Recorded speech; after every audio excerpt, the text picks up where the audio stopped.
Ang starch coat, ang carbis coat, dapat laging may panyo. Kasi ito ang gamit natin lang na pag may emergency. Pag nasugat, ito yung pantatalo mo. Pag napilay, ito rin yung pantatalo mo. Kaya dapat laging handa. May panyo sa susunod. Dapat may panyo ha. Hindi naman po ang boys. Okay, good naman boys. Lahat may panyo. So, dalawang babae lang, no? Kailangan sa susunod kayo kayong panyo ha.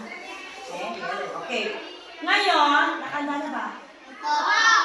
Sumasamunod load clock. Okay.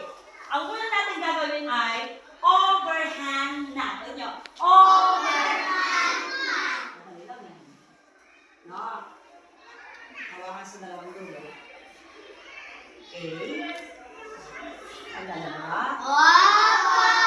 Tapos yung panyo. Huwag mo ilalagay sa levy. Ikot mo, levy. Ikot mo yung